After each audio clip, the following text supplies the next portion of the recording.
isi acara pada malam hari ini. Topik pada malam hari ini adalah menjadi hidup yang damai dan bahagia. Sebuah pertanyaan, sebuah topik yang sangat baik. Tetapi sebelum Bante akan menguraikan dhamma tentang hidup yang damai dan bahagia, saya akan membacakan profil dari beliau. Beliau ini sudah berpuasa, berarti kalau hitung dari ini sudah 38 tahun. Wah, ini tepuk tangan yang luar biasa untuk Bante. Baik. Nama beliau adalah Bante Jagaro. Tempat pentabisan di Wihara Dhammacakka Jaya, Jakarta. Tanggal pentabisan itu 6 Desember tahun 1987 pukul 10:18 waktu Indonesia bagian Barat. Nama Umpajaya adalah waktu itu Biku Sukemo Tera. Nama Kama Charya Pramana Atulo. Dan nama Anusawa Charya adalah Biku Subala Ratanu Tera. Sebuah kesempatan yang baik untuk tabasan Samanera, saya tidak bacakan supaya menyentuh waktu. Beliau berarti saat ini ketika sudah ditapis 87 berarti sudah 38 tahun menjalani kehidupan biku. Saat ini beliau tinggal di Wihara Nusa Dhamma di Cilacap, tepatnya di Jalan Dr. Sutomo nomor 18 Cilacap, Jawa Tengah. Itu tadi profil. Demikian saya sudah bacakan. Bante bisa dilanjutkan untuk pemberian materi atau pembahasan selanjutnya. Terima kasih Bante. Ya, selamat malam. Terpuji Sang Buddha, Namo Buddhaya. Tadi sudah dibacakan riwayat hidup 38 tahun. Itu kalau dihitung-hitung sebenarnya lama atau sebentar? Lama ya. Berarti sudah tua ya.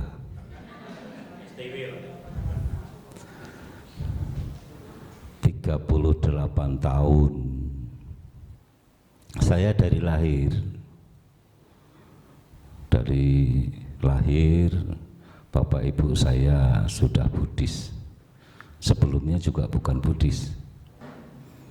Bapak saya polisi. Dari ketika Bante Narada datang ke Indonesia, kemudian tertarik menjadi agama Buddha. Dan lahirlah saya, salah satunya. Saya 8 bersaudara. Laki-laki paling besar, tapi badannya paling kecil. Karena adik saya tinggi-tinggi ya. Bapak Ibu saudara-saudara, angka bukan menjadi ukuran ya. Angka jangan dijadikan ukuran dalam hal apapun, termasuk kepada para biku sekalipun. Jangan beranggapan Bapak Ibu saya sudah 38 wasa kemudian sudah sakti mondroguno, sudah peng-pengan, semuanya mudah selesai, semuanya mudah clear. Tidak. Hidup ini proses, semua melalui proses, tidak ada yang clear seketika, tidak ada yang kemudian selesai seketika. Termasuk topik hari ini, kenapa saya ketika diminta Bante judulnya apa, saya juga bingung ya. Termasuk bingung pada diri sendiri. Mau ngasih judul apa ini temanya? Begini Bapak Ibu saudara-saudara, kita sebagai umat Buddha, saya juga sebagai umat Buddha, sudah sedikit banyak belajar tentang apa yang diajarkan Sang Buddha. Sedikit banyak juga sudah praktek apa yang sudah diajarkan Sang Buddha. bahkan sedikit banyak juga sudah menikmati apa yang diajarkan Sang Buddha.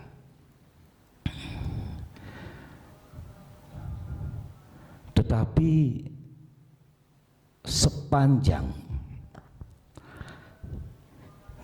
kita hidup ini, tidak sedikit yang harus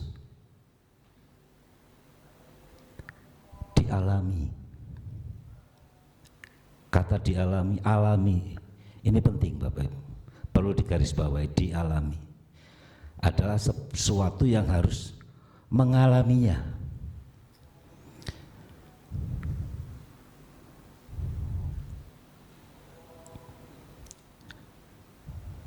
Selama ini Bapak Ibu mengalami enggak hidupnya itu? Merasakan enggak? Mengalami enggak gitu? Kadang ada orang yang jalan cuma mengalir gitu saja, enggak merasakan, enggak menilai, enggak introspeksi, enggak melihat diri gitu. Banyak orang yang seperti itu, sehingga saya katakan tadi, angka bukan menjadi ukuran. Ada orang yang cuek-cuek saja, ada orang yang sangat betul care, penuh peduli, ada yang humble, nyantai aja. Ya. Itu yang membuat seseorang itu matangnya sampai seberapa dalam hidup ini. Saya tidak pernah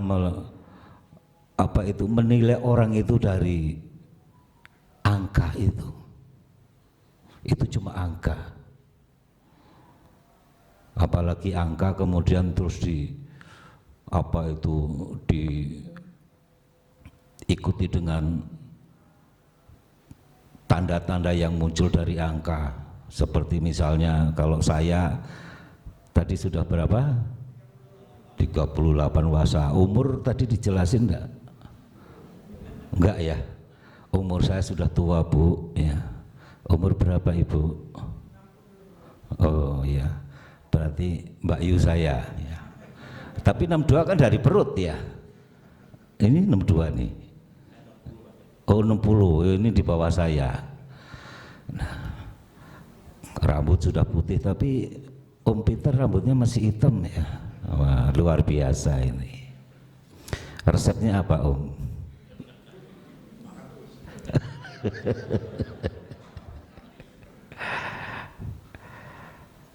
Itu proses ya. Jadi jangan karena angkanya besar, tinggi, kemudian tanda-tanda muncul, itu sebagai simbol kalau orang itu, tadi judulnya apa? Damai, bahagia. Banyak orang yang seumur dari lahir, seumur-umur tidak pernah damai dan bahagia. Ada enggak? Ada. Ngalami enggak? Enggak ya.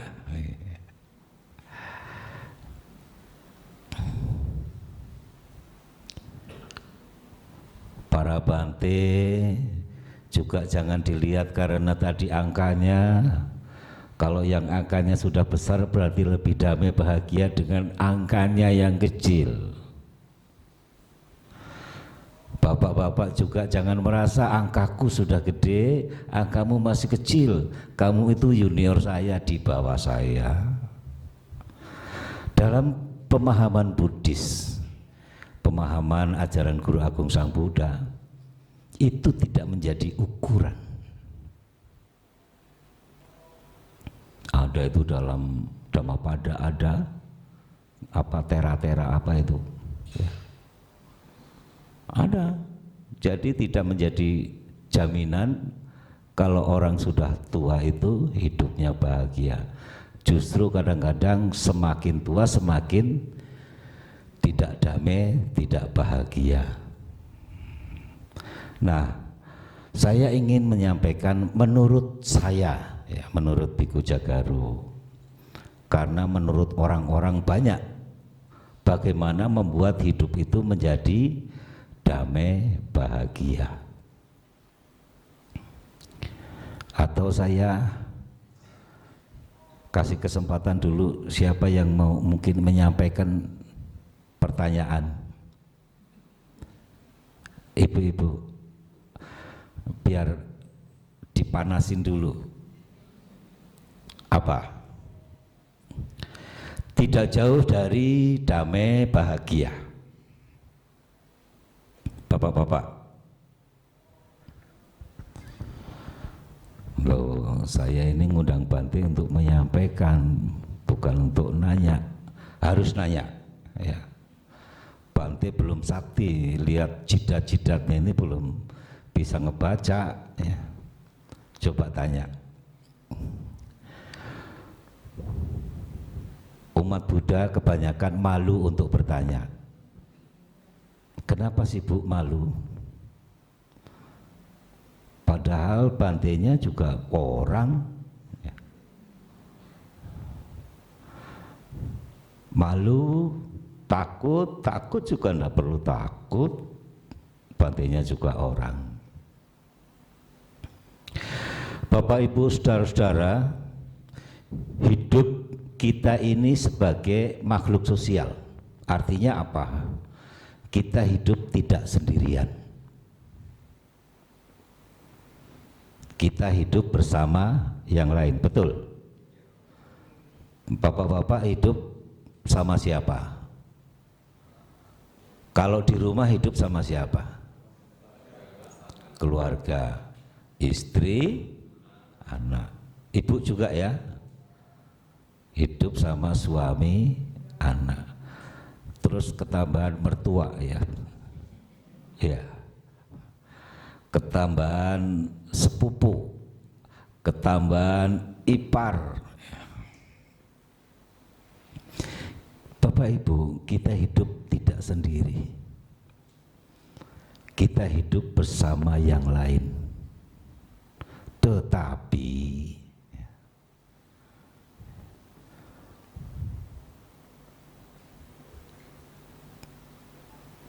ajaran Sang Buddha mengajarkan kita prioritas yang paling utama, yang harus diutamakan terlebih dahulu atau yang harus diprioritaskan adalah siapa? Siapa? Diri sendiri.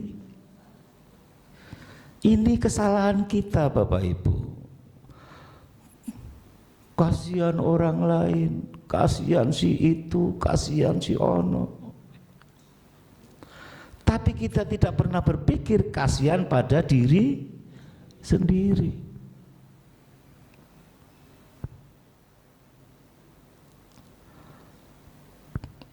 Itu.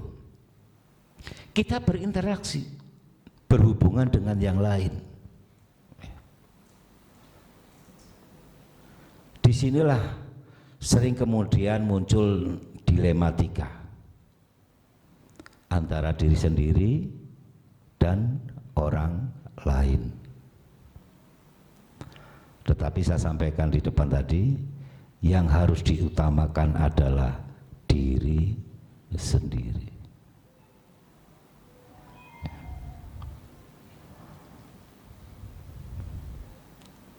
Sering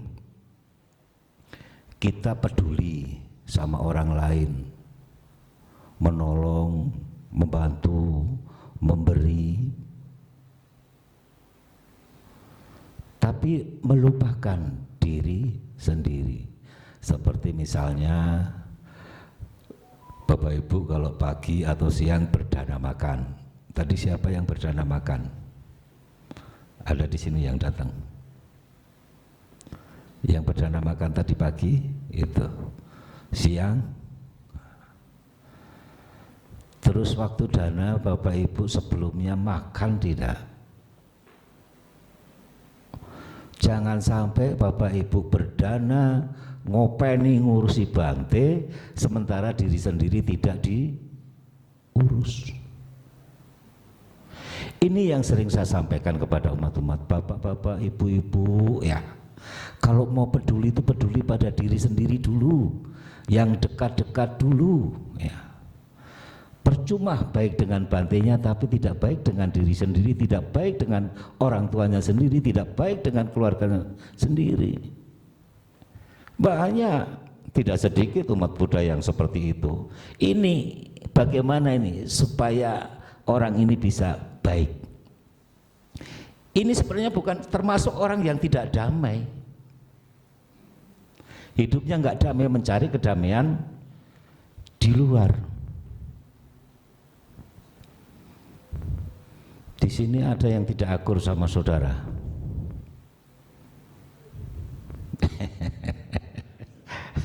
Malu mau bilang saya Bante gitu ya.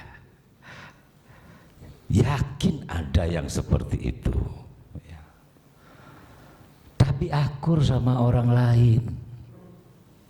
Ini bapak-bapak ini suka marah-marah sama istrinya, ya Pak ya? Iya kan? Tapi sama istri tetangga, aduh baiknya Bu.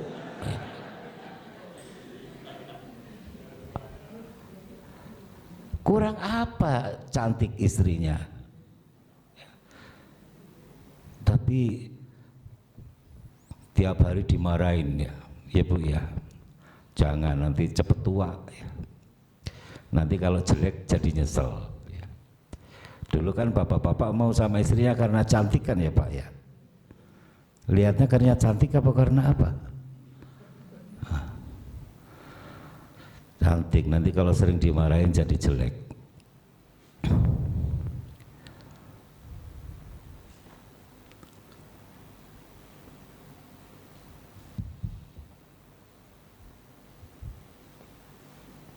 Buatlah damai pada diri sendiri, pada lingkungan yang terdekat dulu. Saya sering sekali seperti itu Bapak Ibu. Percumalah kalau dekat dengan bantainya ya, tapi tidak dekat dengan saudaranya, dengan istrinya, dengan suaminya. Ibu-ibu biasanya yang dekat sama bante ya. Ya Bu ya, iya ngaku tuh. Kalau bapak-bapak, ibu-ibu memang perhatian. Jadi bapak-bapak suka salah pengertian. Ibu-ibu memang punya penuh perhatian ya Bu ya. Kalau sama bantainya, contohnya kalau misalnya pergi-pergi gitu ya. Kalau ibu-ibu itu enggak intinya nanya ya. Bante sudah makan, siap-siap makan, bante sudah minum. Kalau bapak-bapak pergi sama bapak-bapak cuek ya. Kemarin saya dijemput sama Pak Peter cuek aja. Saya minta, Pak Peter ayo, saya pengen lihat Jambi ada apa Jambi yang kondang. Oh, ternyata masjid Bante, masjid apa itu Bu? 1000 apa? 1000 tiang. Ya kemarin memang nggak sempat ngitung juga sih, cuma tiangnya banyak. Sama jembatan apa? Gentala Arasi.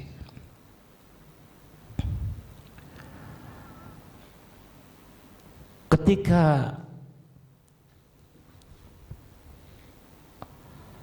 saya sering pergi gitu,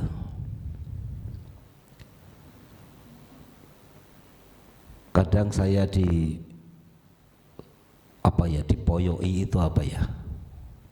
Bahasa Jawa itu dipoyoi. Digangguin dengan kata-kata yang iyalah dikatain Shaolin lah, padahal saya Shaolin aja nggak tahu ya. Botak ya. Tapi saya nyadar memang saya botak, mau diapain? Kalau saya marah malah saya yang keliru. Sempat juga ada biku ya yang lewat, ya mungkin karmanya memang karma kurang bagus kali ya dulu-dulunya, sampai di kepalanya dikeplak orang gitu ya. Ada biku yang begitu, ada yang apa diketok kepalanya, Tapi kalau saya belum, mungkin lihat saya sudah takut duluan ya. Jadi saya belum pernah diketok kepalanya. Tapi nanti jangan nyoba ya Pak ya. Oh, saya mau ketok kepala Bante, coba reaksinya apa. Bapak Ibu saudara-saudara, ketika kita mendapat suara-suara seperti itu, apa yang harus kita sikapi?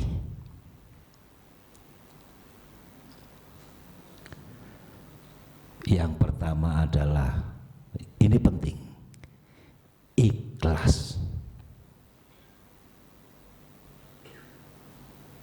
Bapak Ibu harus punya sikap ini, ikhlas. Penting sekali kata ini. Pengertian ikhlas itu sangat dalam sekali, Bapak Ibu. Kalau orang mengatain saya segala macam kata-kata, jagaru yang gini gitu, jagaru ini itu, ya. Saya cuma ikhlasin aja. Saya berpikir, ya mau diapain? Pemahaman orang itu cuma sampai segitu. Kalau kita berdebat, maka menjadikan hidup kita menjadi malah tidak tenang. Kalau dipikir-pikir terus, sampai mau makan inget omongan itu, mau tidur inget omongan itu, mau mandi inget omongan itu, kita itu membuat penderitaan diri sendiri. Ikhlaskan, Ibu, Bapak. Seperti yang saya sampaikan ini, orang itu kualitasnya baru sampai di situ. Bapak Ibu juga tidak bisa maksain. Tidak bisa maksain kehendak, tidak maksain keinginan pada orang lain untuk mengakui kebenaran atau kata-kata yang Bapak Ibu sampaikan. Banyak Bapak Ibu saudara, orang-orang itu yang maksain terhadap orang lain. Nah, ini membuat kita menjadi keruh sendiri.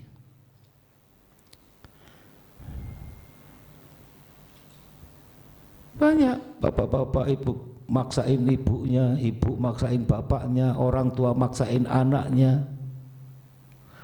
Akhirnya menjadi apa itu? Kumpulan-kumpulan yang tidak menyenangkan. Ya. Kita ini lahir bukan untuk memperkeruh, tapi untuk membersihkan.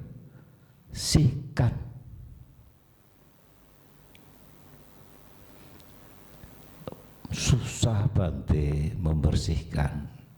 Kalau susah membersihkan, ya paling tidak mengurangi.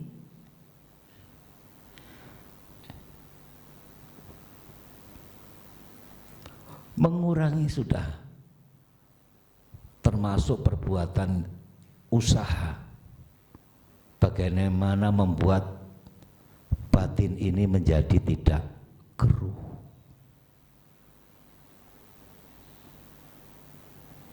Jadi itu yang pertama, kata ikhlas. Ikhlas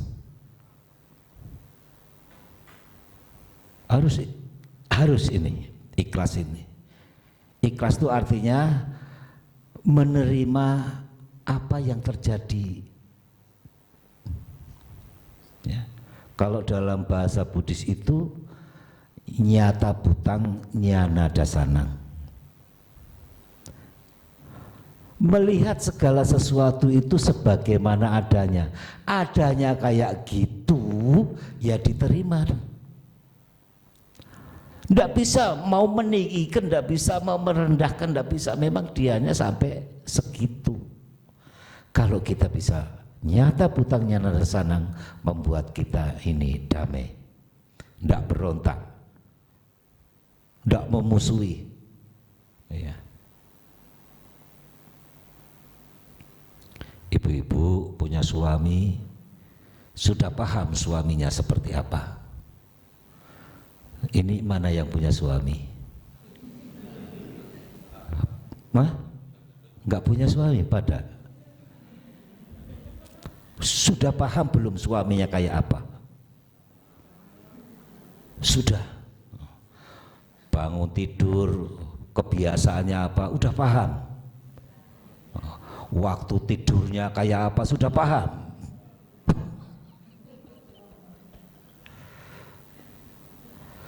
Kalau ibu-ibu bisa menerima apa adanya sang suami, aman bu ibu ini. Kenapa menjadi tidak aman, menjadi tidak damai? Tidak bisa menerima suami apa adanya. Suamiku Bante kalau tidur ngoroknya kenceng banget ya.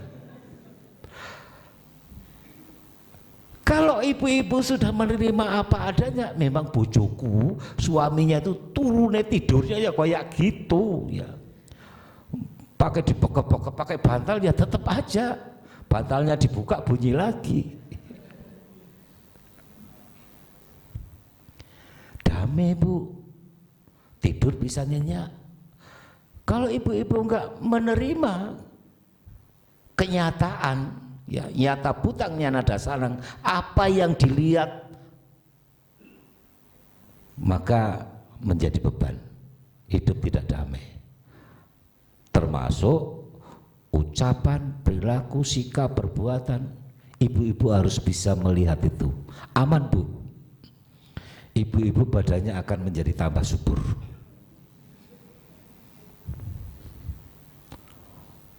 Tapi kalau ibu-ibu belum melihat, badan cepat kurusan itu.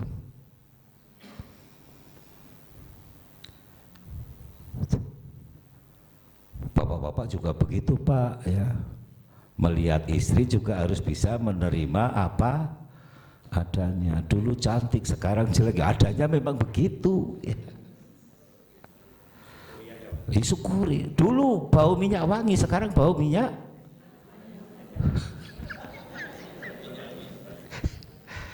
Dulu mas ibu udah kemana-mana suaminya seneng, istrinya nggak malu-maluin, baunya bau minyak wangi.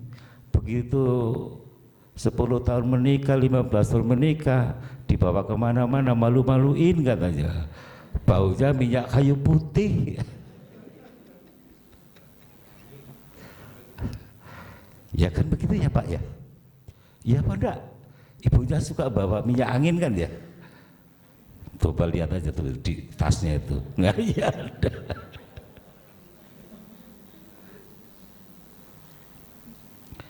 Damai pak kalau bapak-bapak bisa nyata putangnya Narasanang, melihat segala sesuatu itu ya begitu adanya, nggak bisa direkayasa, itu memang apa adanya kayak gitu ya. Saya ketemu orang Jambi ya, misalnya ketemu yang ini, saya mau apa? Mau maksain nggak bisa, mau ngatur-ngatur nggak bisa, bong. Memang modelnya kayak gitu.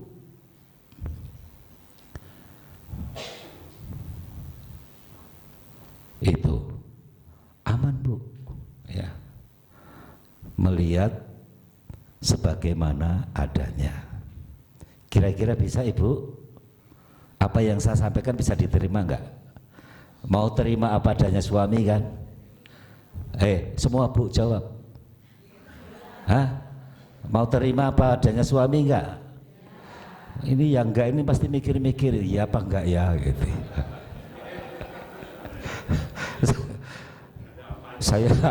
saya mau function Bante.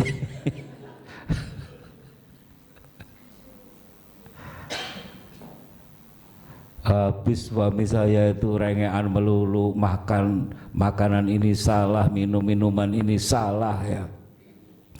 Tidur tempat yang sudah bagus salah ya. Ada suami yang suka rewel begitu kayaknya ya pak ya. Iya bu. Ya ada.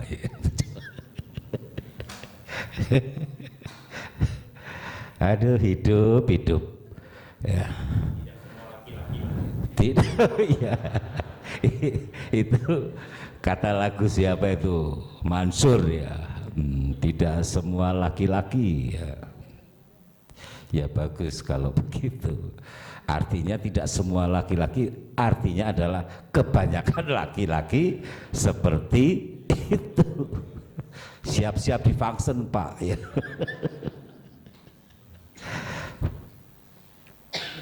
Menerima apa adanya ya. Jangan menuntut. Jangan menuntut. Suamiku kayak lu koyok itu loh seperti Bante Atimedo ya. Lah wong bapak-bapak disamain kayak Bante ya susah ya. Bante Atimedo tuh makan cuma sekali misalnya. Lah bojoku suruh makan sekali ya bisa teriak-teriak itu. Iya. Bisa ketelnya kewalik loh.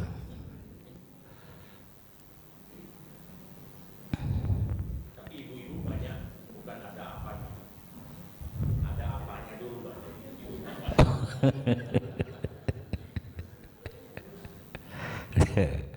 Iya.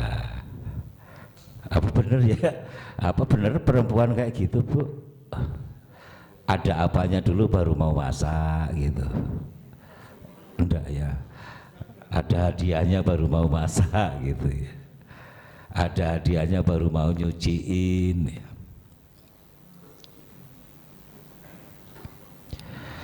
Tapi ya ini sudah dijalani oleh bapak-bapak, ibu-ibu sebagai perumah tangga ya. Kenapa saya sampaikan ini ya supaya bapak ibu itu bisa saling mawas diri ya. Karena banyak ditemukan itu ketidakharmonisan itu terjadi setelah mengetahui beberapa kemudian ya. Beberapa tahun kemudian baru merasakan ya. Masih baru-baru mah sayang banget ya, kemana-mana duaan ya Pak Peter ya, dulu kemana-mana duaan terus kan ya. Berapa tahun Pak? Saya mau tanya, Bante mau tanya, dulu kalau masih baru-baru itu suka duaannya itu berapa lama Pak? Saya kebetulan agak jarang, beda tempat. Oh, jadi apa namanya Bu? LDR siapa ya? Saya suka dengar itu LDR. Ya, artinya apa LDR?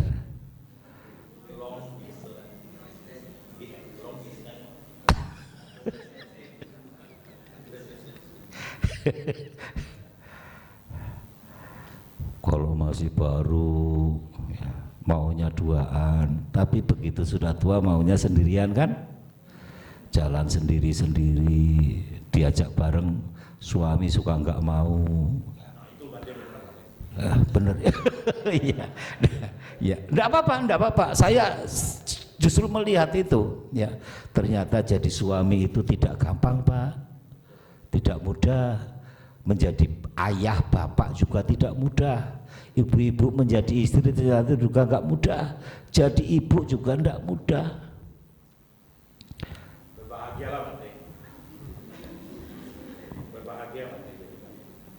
Berbahagialah jadi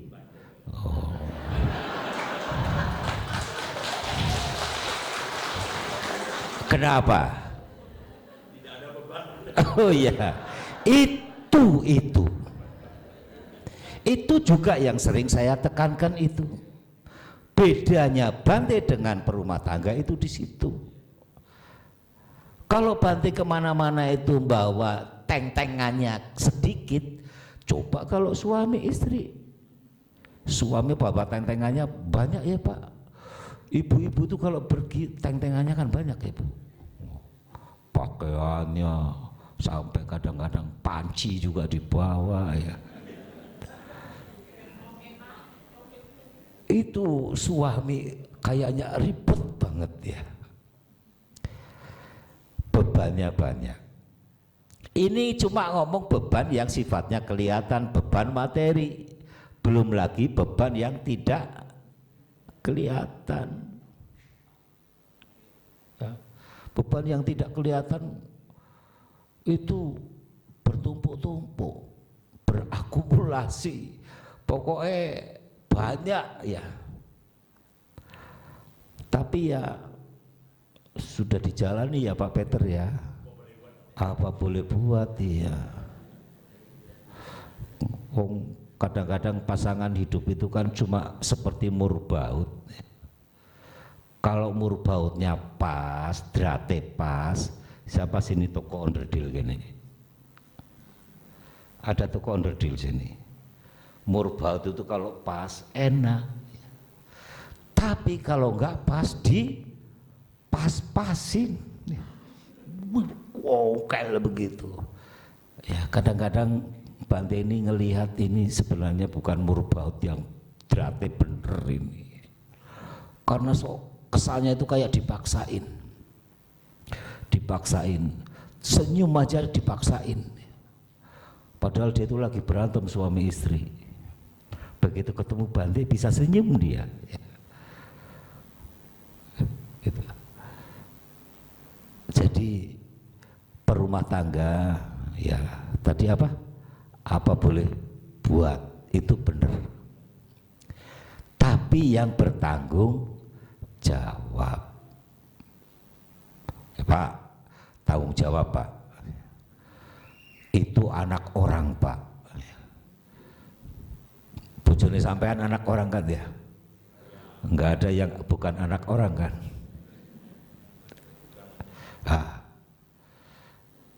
Kita bapak-bapak juga orang. Tidak ada orang yang pengen menderita, tidak ada orang pengen sedih, tidak ada orang pengen kecewa.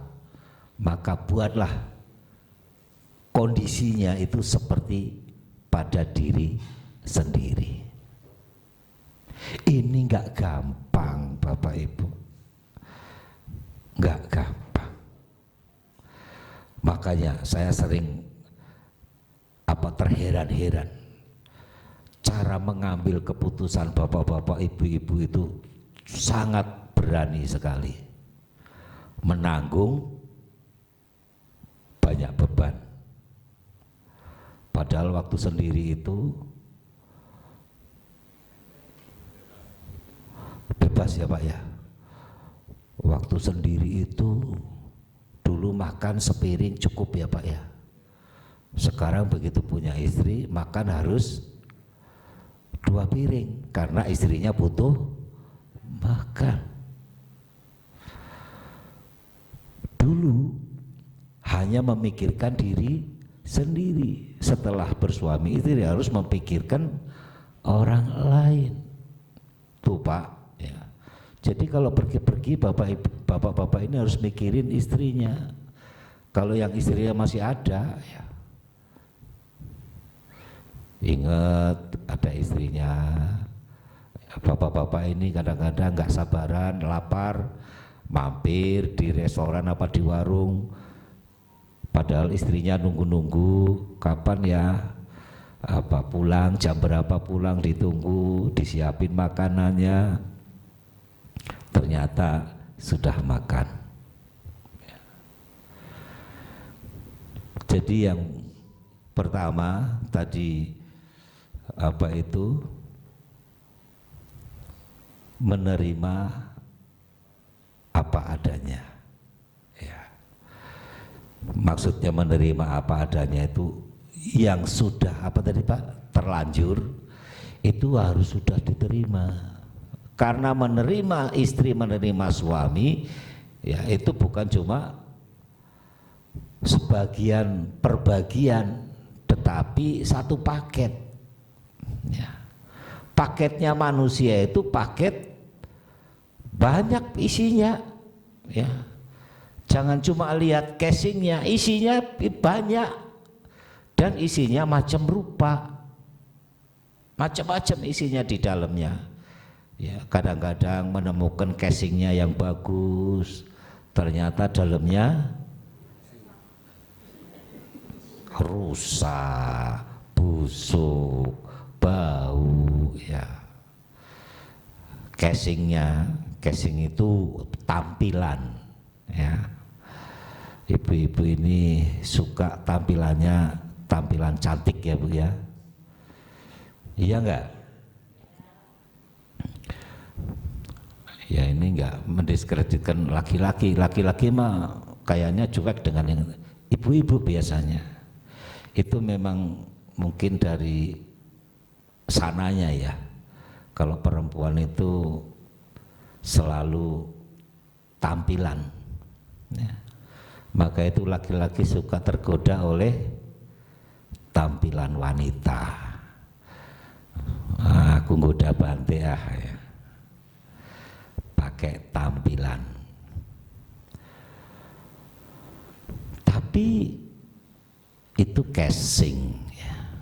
Isinya tidak pernah tahu isinya. Setelah tahu isinya itu setelah menjadi suami istri, baru isinya dibuka mulai ya, baru Bapak Ibu tahu siapa suami saya, siapa istri saya.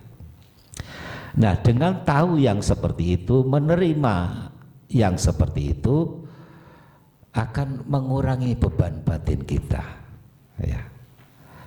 Jadi ikhlas ini, kata ikhlas ini sulit sekali diterapkan Bapak Ibu Saudara, sulit sekali diterapkan. Kadang-kadang kita, ya, enggak apa-apa. Tapi di menit jam kemudian kita gergedeng. Waduh, benar-benar kelewatan, keterlaluan, ini itu. Udah dibaikin malah nggak taunya gigit, ya, seperti itu.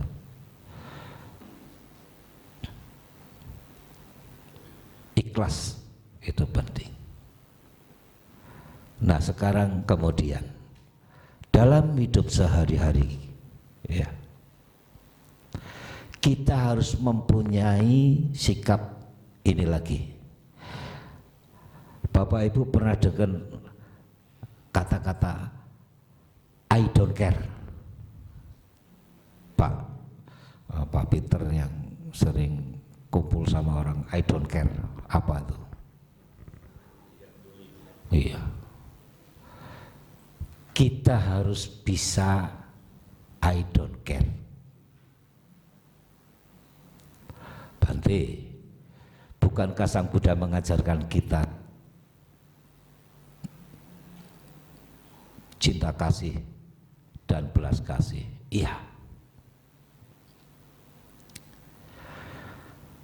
Tapi kita sering terperosok karena kita tidak mengambil sikap I don't care ini. Saya nggak peduli.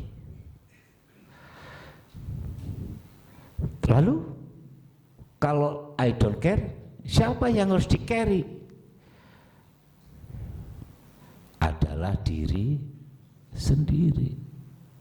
Jangan sampai Bapak Ibu itu terlalu care dengan orang lain, mengorbankan diri sendiri. Bapak Ibu pernah dengar cerita enggak? Ada seorang ibu-ibu mendengar bantenya sakit. Bantenya supaya sembuh harus makan daging. Ibu-ibu ini dengar. Kebetulan ibu-ibu ini badannya subur. Ya. Dia potong itu pantatnya ya. Dimasak karena dengar bantenya sembuh kalau makan daging. Maka ibu-ibu dengar itu terus itu menyayat pantatnya, dimasak. Bener loh, bantenya sembuh. Terus heboh. Itu ibu itu kenapa ya nggak keluar-keluar? Kok nggak muncul-muncul lagi? Nggak kelihatan berdana ya? Akhirnya ketahuan ibunya itu sedang sakit.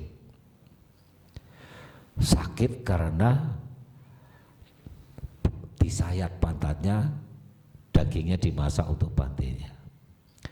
Rame, ya terdengar kemana-mana. Akhirnya sampailah kepada Sang Buddha. Lalu Sang Buddha memanggil biku itu dan disampaikan bahwa ini tidak benar.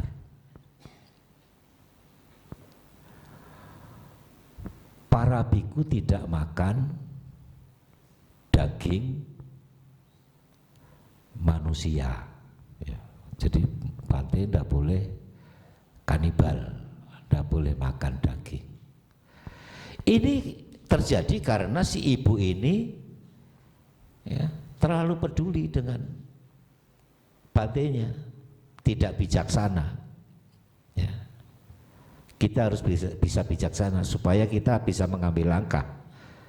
Mana yang harus kita pedulikan dan mana yang tidak. Jangan seperti contoh si ibu itu, membuat diri sendiri menderita, tapi membuat orang lain bahagia. Ibu-ibu juga begitu, Bu, ya. Masak enak buat Bantenya juga baik. Bagus enggak, Bu? Ibu-ibu masak enak buat Bante bagus. Tapi lebih bagus lagi kalau masak orang tuanya yang enak-enak. Ibu-ibu sama orang tuanya nggak pernah masakin yang enak, tapi sama Bantenya kasih makan yang enak-enak. Ya, kasihan Bante Ati sekarang kurus, ya. Mau saya masakin yang enak. Ini memang Bante Timedo saya lihat tidak seperti dulu. Saya kurusan ya, Bu, ya. Dikasih makan nggak sih, Bu? Hah? Memang saya nggak ketemu berapa tahun ya. Saya datang ke sini dulu peresmian kalau tidak salah. Berarti berapa tahun? Tapi 15 tahun. 15 tahun berarti Bante Ati sekarang umur berapa, Bu? 58 ya. 58. Oh, ternyata nggak jauh dari saya ya. Karena dulu jadi murid saya, sekarang ternyata udah ini juga. Ya. Ibu masak enak. Perlakukan orang yang terdekat dulu. Ya.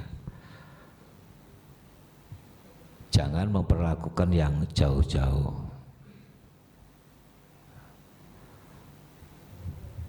Apalagi kalau kita ingat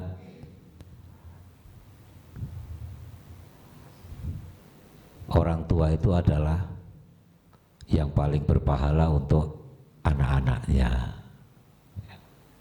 Lah Bante kan bukan orang tuanya, tapi Bante adalah gurunya. Bante juga. Tapi tempat yang pertama adalah orang tua. Kita ini sering menyesali di kemudian, bapak-bapak, ibu-ibu. Iya ya, dulu waktu bapak saya masih hidup, saya sering melupakan, saya malah lebih dekat dengan Bante-Bante.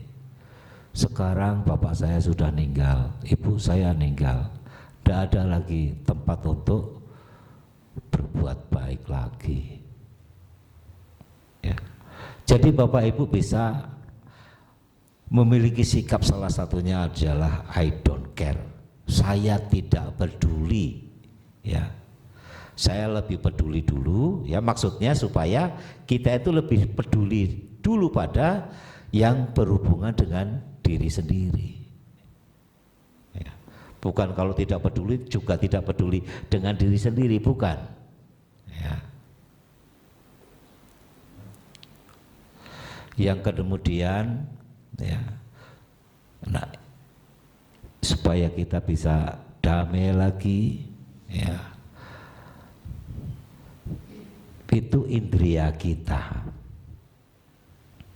dijaga dengan baik. Kalau Sang Buddha mengajarkan kita itu tentang pengendalian diri, indria sangwara ya. Mata ini harus dijaga ya. Mata dijaga, telinga dijaga, hidung dijaga. Kok dijaga Bante? Dikendalikan. Mata kalau melihat barang bagus ya dikendalikan. Misalnya kalau ingin memiliki, mampu apa enggak? Kalau enggak jangan dipaksakan.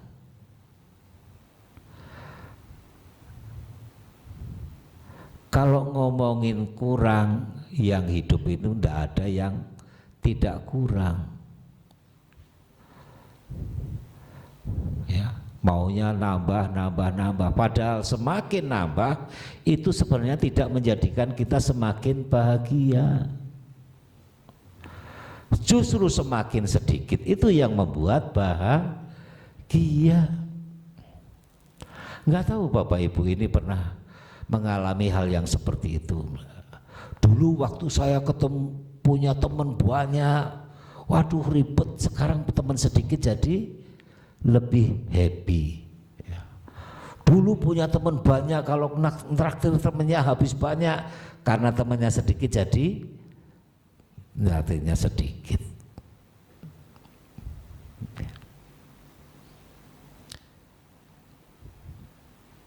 Dikendalikan mata kita supaya kalau punya keinginan kita bijaksana, ya udah segitu ya.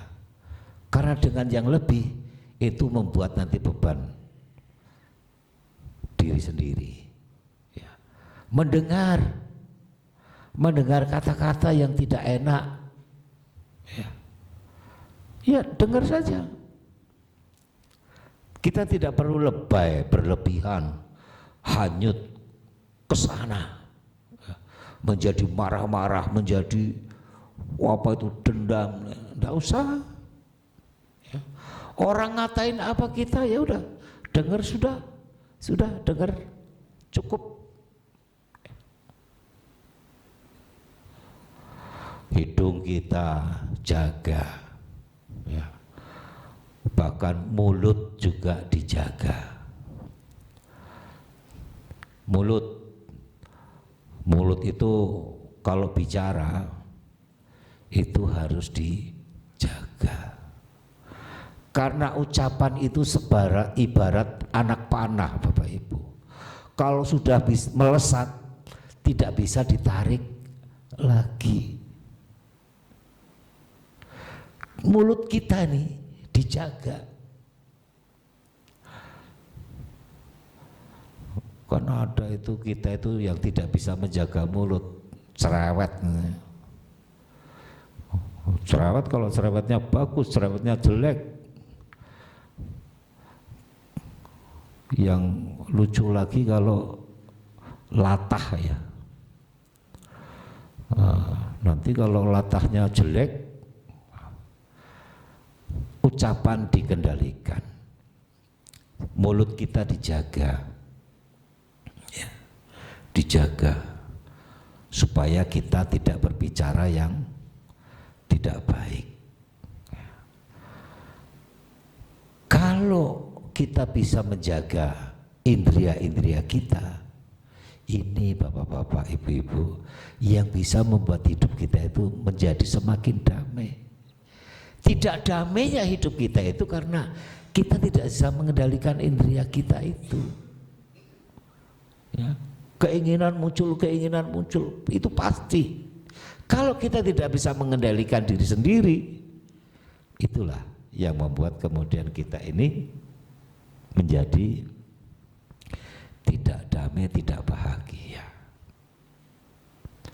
Ya, jadi tadi itu saja yang ingin disampaikan malam hari ini, Bapak Ibu.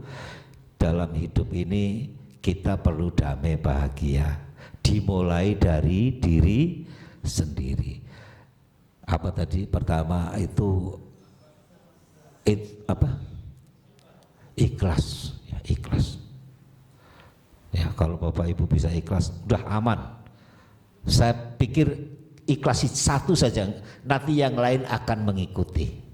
Kalau kita bisa ikhlas dengan apa yang kita lihat, kita dengar, kita saksikan, ya, maka itu menjadi modal untuk kita damai bahagia hidupnya.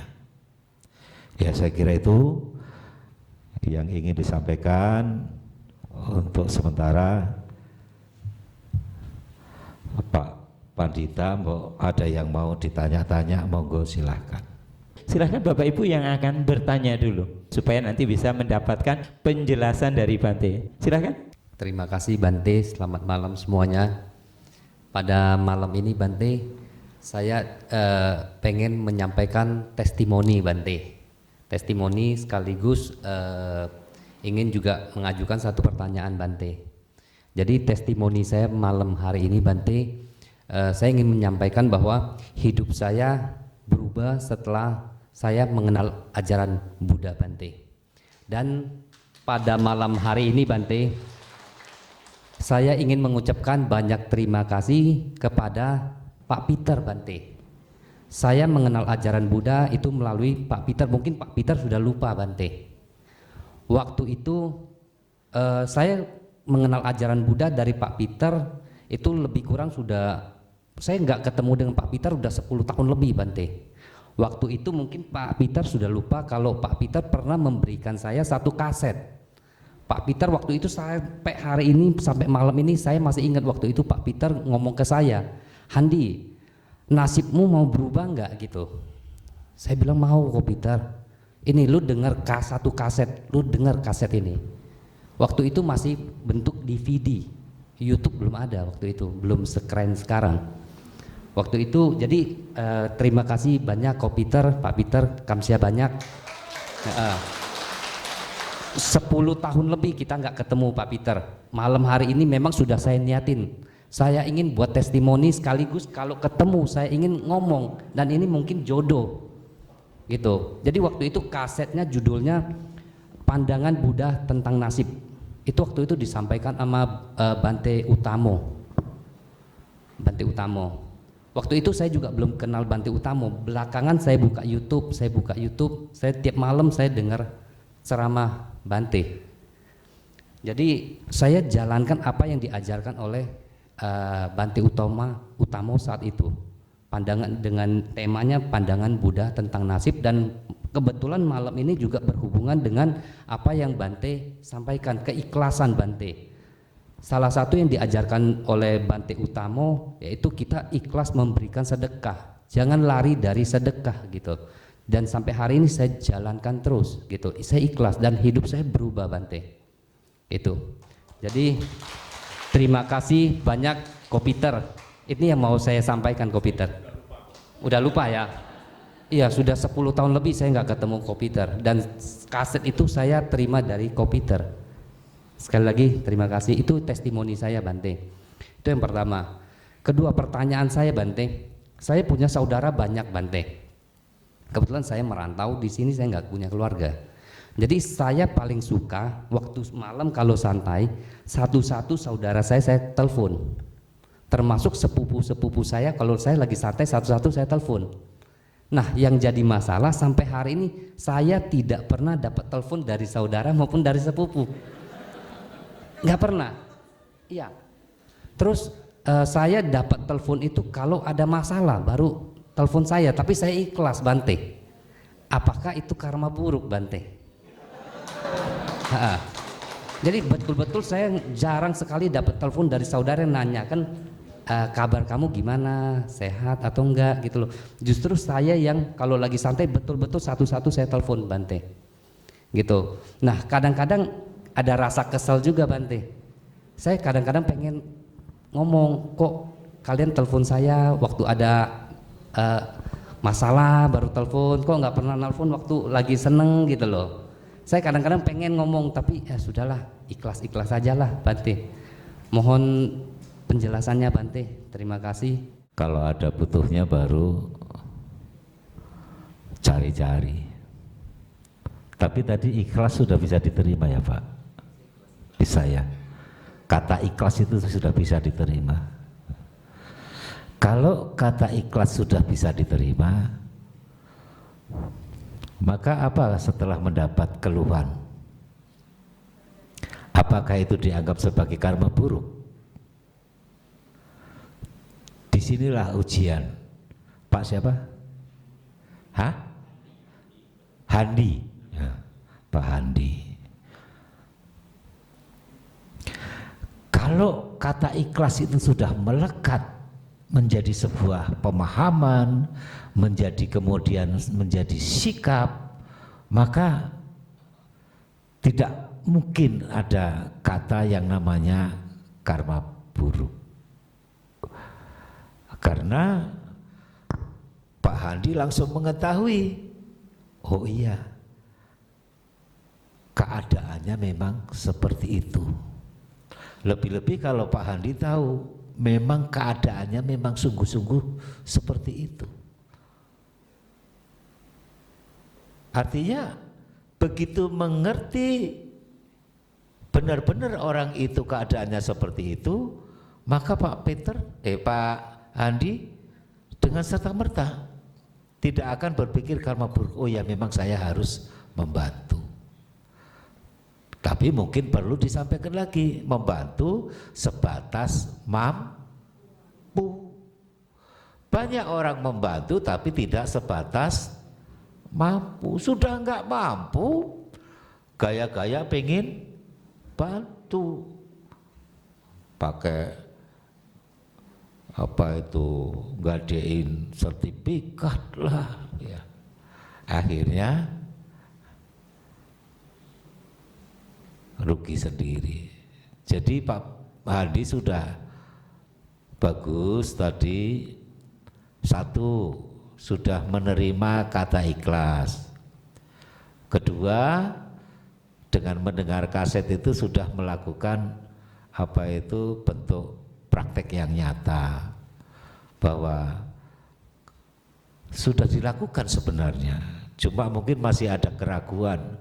Apalagi kalau mendengar orang lain, wah ini karma buruknya muncul ya. Apalagi saya pernah dengar, wah ini saya ditagih utang. Bapak-bapak, ibu-ibu masih suka berpikir utang karma enggak itu? Masih ya. Kita ini utangnya dengan diri sendiri ya. Jadi kalau ada orang lain apa kondisinya memang perlu dibantu ya dibantu.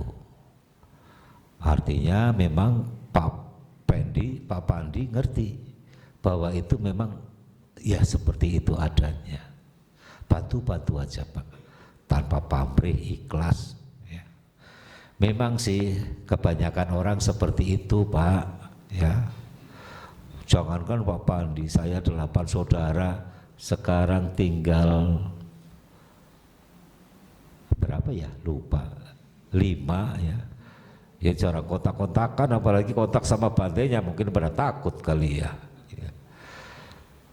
Jadi ya, tapi kalau saya tahu adik-adik saya, sekarang saya paling besar, kalau adik-adik saya ada sesuatu ya saya ikutan, ada apa, kenapa, itu tidak akan membiarkan Pak.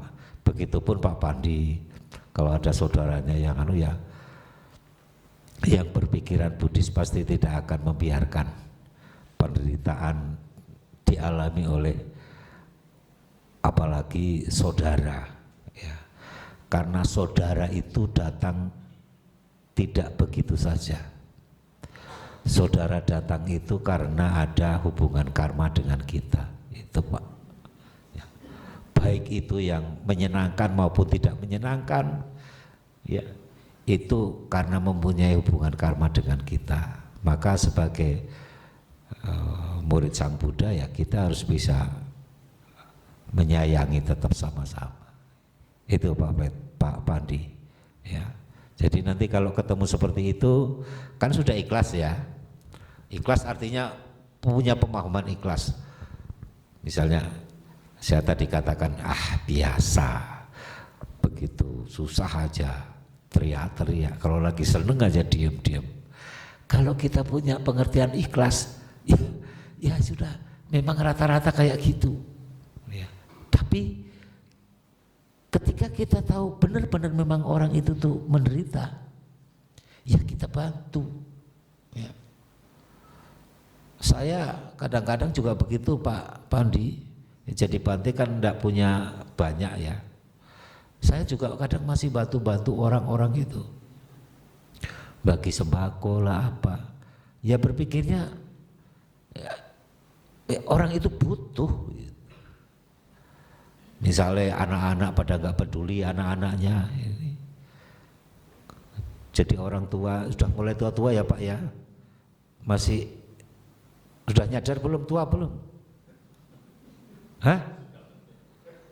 Kalau sudah tua itu harus benar-benar mempersiapkan diri matang-matang. Ya. Persiapan lahir dan batin. Karena nanti kalau sudah tua itu semakin dalam kesendirian. Pak Pandi, Pak Peter, ibu-ibu nanti dalam kesendirian. Ya. Sekarang masih muda aja sudah hidupnya sendiri, anak-anak sudah pada pergi. Kalau sudah pada nikah, orang tuanya tinggal duaan aja, ya. Nanti itu suka pada mengeluh bapak-bapak, ibu-ibu, Bante, sekarang saya ditinggal, anak-anak saya sendirian, cuma sama suami, sudah tua-tua, ya. Ketika sudah tua mempersiapkan diri. Karena sudah tua itu sudah tidak cekatan seperti ketika masih muda. Sudah tua sekarang jalannya sudah enggak cepet ya. Sudah tua sekarang semuanya tidak bisa banyak, serba sedikit. Makan sedikit, tidur sedikit ya. Duduk sedikit. Hah? Oh, ngomel banyak, masih banyak ya. Berarti belum bosen itu. Itu belum bosen itu. Kalau saya kok sudah bosen rasanya. Karena saya apa? Merasa saya berarti belum ikhlas, belum melihat orang yang benar-benar. Apalagi melihat diri sendiri. Ngomel itu merugikan diri sendiri. Iya, ngabisin energi, tapi bisa ngabisin makanan. Kalau marah-marah terus jadi makannya banyak tuh. Ya, cobalah kalau sudah tua, bapak-bapak, ibu-ibu sudah. Kalau marah dikurangi Bu. Ngomel-ngomel itu memang begitu sih. Biasanya yang ngomel-ngomel itu umur 50 ke atas. 50 ke atas. Kalau orang umur 20 sampai 50 itu pekerja keras, harus banting tulang. Seneng. Makanya kalau ada anak umur 20, 30, 25, 35 males-males kerja, ini manusia tidak berproduktif. Nah, udah berproduktif akhirnya capek, pensiun umur 50, 60. Nah disitulah Setelah umur 50 ke atas baru bukan badannya yang dipakai kerja, tapi mulutnya yang kerja. Suka menasehati, ya, itu yang bagus. Yang jeleknya kalau suka yang ngomel-ngomel. Ya. Jadi bapak-bapak kalau istrinya sudah di atas 50 ngomel-ngomel ya maklum. Ya. Nikmati aja, Pak. Hah? Iya, nikmati.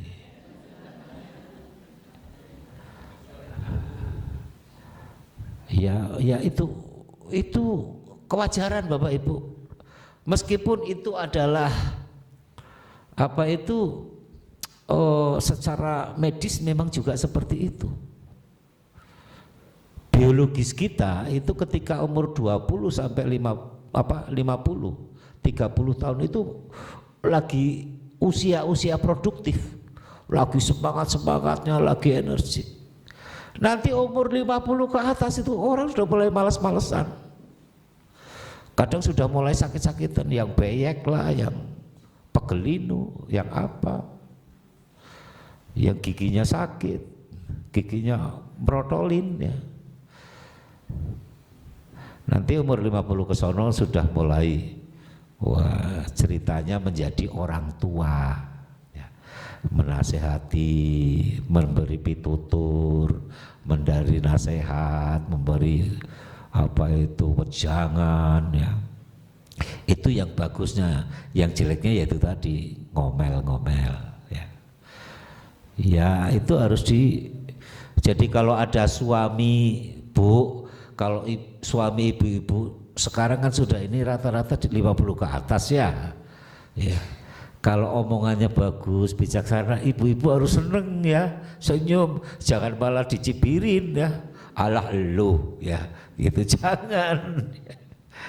Kan kadang-kadang ada istri yang menyepelekan suami dengan kata-kata yang baiknya. Itu nanti kalau sudah tua semua begitu kok. Semua begitu. Itu alamiah. Ibu-ibu udah apa-apa. Saya lihat masih muda, masih jungkir balik ya monggo. Coba nanti umur 50 pasti dia nyadar. Bukan cuma nyadar doang, karena memang sudah nggak bisa jungkir balik. Mana ada 50 ke 60 jungkir balik ya, bisa patah tuh pinggang ya. Jangan kalau jungkir balik, jalan aja sudah titah-titah kok. Kenapa? Ya saya sendiri kayak saya sekarang sudah 60 lebih juga, oh iya ya ternyata tua itu kayak gini ya. Saya terima kasih dikasih duduk kayak ini, apa ini tambahan ini, kok empuk temen ya.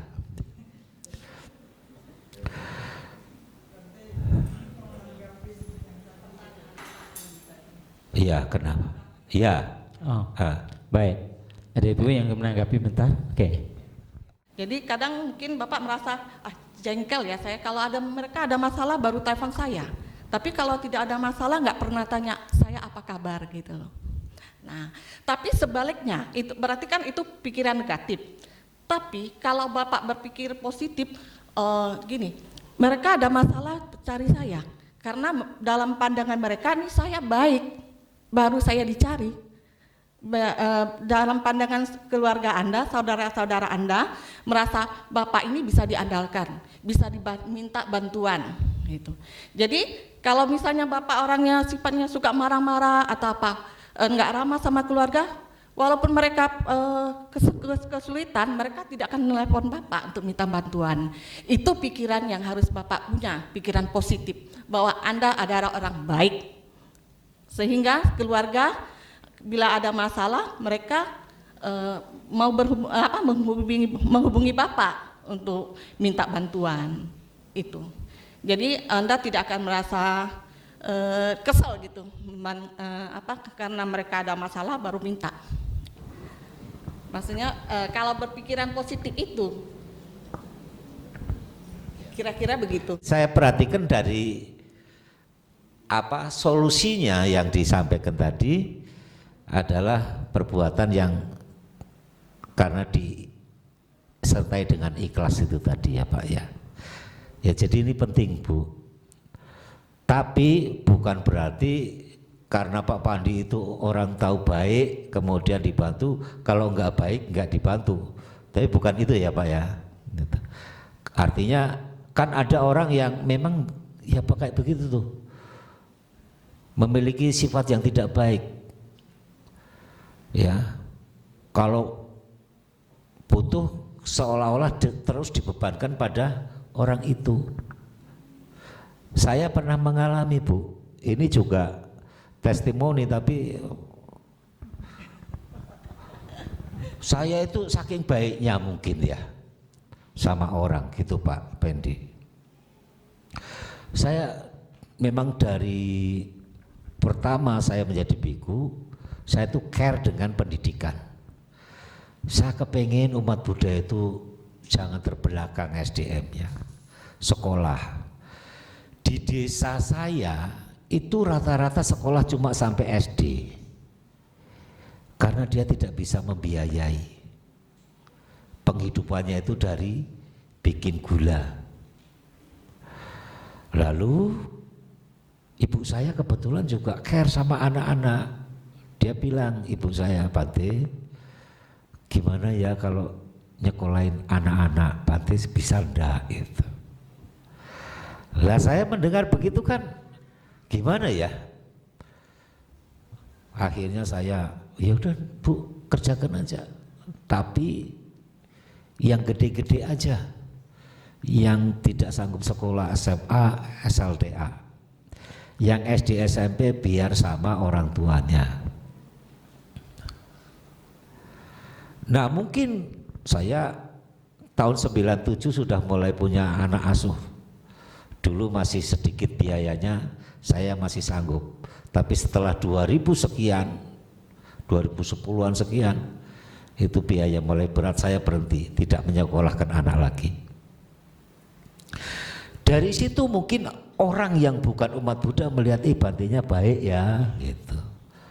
Akhirnya benar Pak Bu, ada orang datang,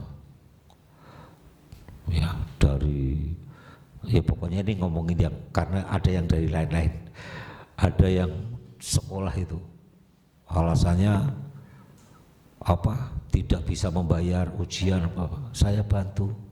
Ya mana, berapa, saya bantu. Udah begitu terus muncul lagi anak lain. Lama-lama saya mikir, Bantinya mikir, loh Banti punya duit dari mana ya. Akhirnya saya, ada anak sekolah datang minta bantuan, saya bilang, oh boleh, tapi bapakmu kesini ya, nanti kamu saya bantu, bapakmu suruh kesini ketemu Bante gitu. Anaknya nggak mau, jangan Pak, nanti saya diomelin gitu. Loh, ya udah kalau kamu nggak mau, kamu minta surat sama wali kelas kamu, nanti suratnya kasihkan ke saya. Nggak mau juga. Akhirnya ya sudah, anak itu pulang. Besoknya lagi itu ada orang itu yang suka minta itu untuk katanya ponakannya. Saya mikir ini sudah berapa kali kok begini terus ya. Akhirnya saya dudukkan, sini duduk sini. Saya bilang, ini mau sampai kapan kayak begini? Gitu. Jadi maksud saya, orang ini sebenarnya bisa, tapi dengan cara yang seperti ini menjadikan dia tidak bijaksana. Maka kemudian karena saya tanya, kamu agamanya apa? Kamu bukan Buddha, bukan. Ya udah, sekarang kamu apa agamanya? Nah sekarang gini aja, kamu ke tempat itu apa rohaniwannya sana, ya bilang saya yang suruh, ya. Dia nggak berani. Ya. Jadi artinya orang ini memang tidak memiliki usaha yang benar untuk memperbaiki si ponakannya. Mungkin juga itu cuma alasan doang, ya. Makanya saya stop itu. Jadi kalau kita berbuat baik pun harus juga itu Pak Pendi, ya mungkin ketemu orang yang seperti itu. Kadang cuma karena males, karena tidak mau berusaha, ya itu jangan diperlakukan dengan lembut terus oleh kita. Kita harus bisa tegas, ya tegas. Ya sudah di stop, kamu usaha yang benar. Itu. Jadi ini pengalaman saya, Bu. Jadi lakukan yang terbaik, tetapi tidak sampai membuat diri sendiri merugi. Ya, itu berlaku untuk kita semua, Bapak Ibu. Ya, jangan sampai kita merugi karena kita berbuat baik sama orang. Ya. Dan sekarang ini banyak sekali ya, kejadian-kejadian yang seperti itu. Aduh, kalau saya mau ngomong ini saya prihatin, tapi ya sekarang banyak sekali yang seperti itu. Maka kita sendirilah yang sekarang harus tahu batasan. Ya, kita ambil bijaksananya. Ya. Jangan, ya memang sekarang seperti itu. Kita harus bisa bijaksana aja. Ya itu. Oke. Sekali lagi, ada lagi yang mau tanya? Oke, ada yang belakang, kita kasih kesempatan yang belakang dulu. Iya, saya sama kayak Bapak tadi, Evan, salah satu bursa transfer pemain juga Bante. Jadi saya pindah ke Budis. Yang saya tanya tuh gini Bante, tadi kan awal itu kan Bante kan ngendiko kita harus sabar, ikhlas gitu kan Bante. Terus kan memang tadi kan juga dilanjut kita harus bijaksana. Kan yang benar kalau kita jadi orang ikhlas, jadi orang sabar terus kan ya diinjek-injek ke orang Bante. Nah, kadang gimana sih Bante ngukur cara bijaksana? Karena sesederhana kita nyetir motor ya Bante ya, kadang kita tuh mau belok kiri. Nah ini pengalaman saya Bante, saya mau belok kiri. Nah dari arah sana tuh ada orang mau belok kanan tapi motong jalan terlalu nganan kan Bante. Nah mungkin kalau saya pas sabar kan saya cuma bisa hayo jangan motong kanan, jangan terlalu nganan. Tapi kadang mungkin saya tuh ada niat buat mengedukasi tapi mungkin cara saya iseng ya Bante. Saya tuh nggak mau ngalah, saya tetap di kiri biar orang itu tuh nganan. Nah kayak gitu kan saya kadang orang tuh nerimanya loh ngajak berantem mana ini gitu kan. Nah kitanya tuh pengen mengedukasi karena ya kita kan nggak mau lah orang itu berada di kesalahannya terus. Kayak kadang saya di pasar itu pernah hampir ketabrak mobil karena orang itu mobil tuh putar balik di lampu merah kayak gitu kan Bante. Itu kan sebenarnya nggak boleh, tapi karena orang itu di mobil kan saya harus teriak kayak jangan putar balik di lampu merah gitu. Karena masa orang di mobil, saya naik motor saya ngomong Pak jangan putar balik di lampu merah, kan saya orangnya nggak akan dengar. Nah itu Bante, mohon diberi petunjuk kayak bijak itu yang gimana biar orang tuh nggak tersinggung, karena kadang egonya orang kan beda-beda gitu. Makasih Wandami Bante. Kalau di jalanan ya kata-kata bijaksana pun juga harus lebih bijaksana lagi, artinya penuh pertimbangan ya. Kalau di jalanan pasti rata-rata orang yang ke bawah itu adalah emosinya. Apalagi jam-jam pulang kerja. Udah capek. Tadi di kantor dimarahin bosnya, diisengin temennya, ya. Lalu diteriakin orang, pasti yang ke bawah adalah emosi. Taruh mana matanya ya? Ngesen ke kiri, beloknya ke kanan gitu ya. Ibu-ibu katanya begitu ya Bu ya.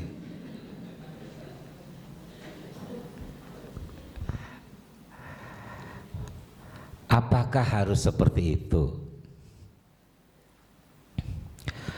Kalau saya ya ketika bepergian ada ibu-ibu sen nyala kiri ternyata beloknya kanan, Karena saya sering melihat postingan jadi saya maklum. Oh maklum, ibu-ibu itu.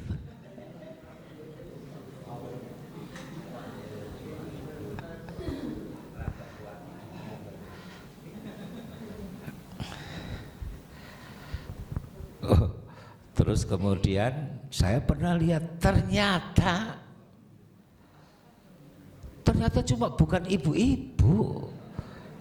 Ketemu juga bapak-bapak. Ini lampu yang nyala kanan, lampu tir ke kiri. Yang mau nyebrang ke kanan jadi kebingungan juga. Oh ternyata ya terjadi juga pada bapak-bapak. Sikap kita ya ketemu yang seperti itu, tadi saya bilang ikhlaskan.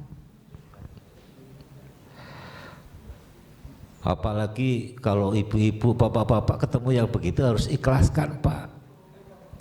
Soalnya ya itu kebanyakan yang ditulis itu kan ibu-ibu, katanya manusia terkuat di dunia ya Bu ya.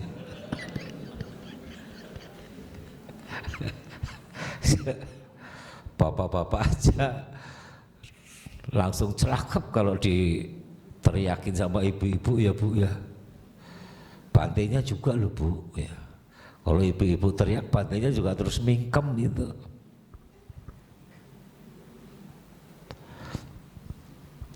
Jadi begitu Mas, ndak usah terbawa emosi juga. Kalau kita terbawa emosi, artinya kita itu belum sampai pada titik ikhlas itu. Itu. Lah terus Bante kalau orangnya ternyata maki-maki saya, lah wong orangnya memang maunya begitu maki-maki.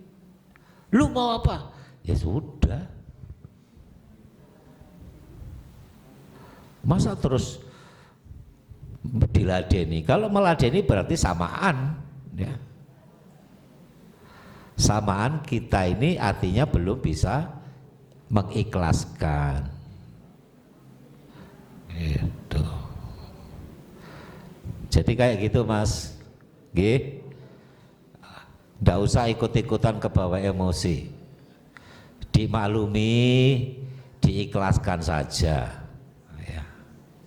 Kalau ada kejadian-kejadian, kemudian itu saya bilang pan-papan. Biasanya tempat itu menyesuaikan kondisi saat itu. Ya, orang itu sedang capek atau apa, kalau keluar kata-kata yang mungkin tidak terkendali dimaklumin saja. Ya, itu yang enak buat kita. Ya, jangan kita kebawa emosi. Kalau kita kebawa emosi, nanti malah kita ngomongnya jelek. Nah, itu orang-orang mana tuh yang suka ngatain kalau ada orang salam anjing lu gitu ya. Karena ada yang begitu ya. Kalau di Jambi apa bilangnya? Sama ya. Soalnya kemarin saya mau naik pesawat ini bahasa ngendi gitu. Wah ini kayaknya Jambi nih. Gitu Mas, jangan ikut-ikut ke bawah emosi ya. Ya. Selamat malam Bante yang mulia. Ya malam.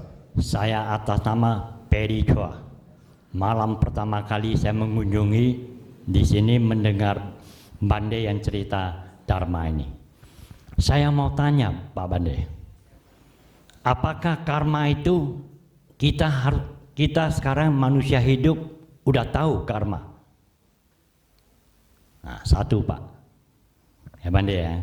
Saya rasa zaman dulu belum pernah orang dengar bilang karma. Akhir-akhir ini banyak Buddha masuk ke Jambi baru tahu karma. Nah, itu satu. Kalau dua, ikhlas. Umpamanya mau bangun wihara yang besar sekali, Tetapi ada orang yang menyumbang tanpa nama, apakah itu ikhlas?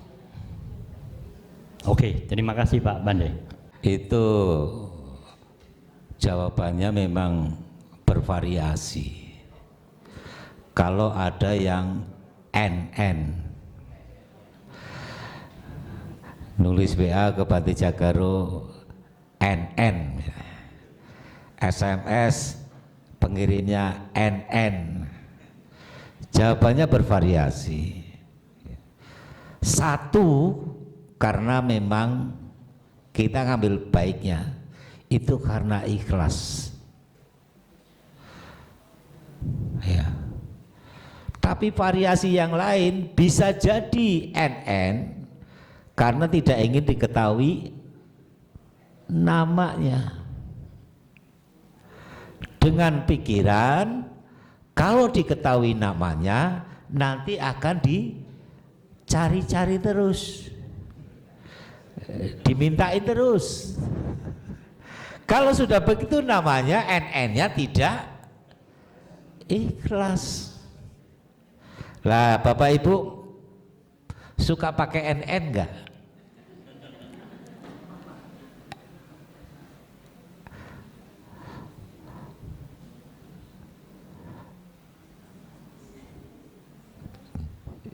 Jadi masalah mau pakai atau tidak pakai boleh, pakai NN, bangun wihara, ya dana malu saya dana kecil jadi pakai NN, ya nggak apa-apa. Gede sekali pakai NN, nggak apa-apa. Ya. Maka itu yang penting masing-masing orang bagaimana cara memandang, menilai orang itu. Tadi saya bilang bisa jadi NN itu karena memang ikhlas benar-benar. Dia nggak mau diketahui nama, pokoknya saya berbuat baik supaya wihara itu terbangun dengan segera.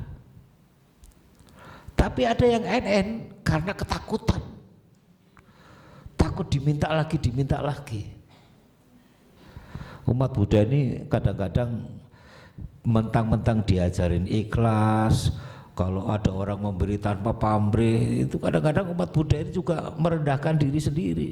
Senengnya minta. Mau bangun wihara minta sono, minta sini, ya. Minta enggak Pak Peter? Hah? Minta enggak? Oh, umat Buddha ini loh. Tapi saya salut, Bante Jagaro salut sama umat Buddha ini loh. Bisa membangun wihara bagus, sepanjang tidak melibatkan bantenya ikut minta. Wis jadi bante, jadi biku itu ndak boleh minta.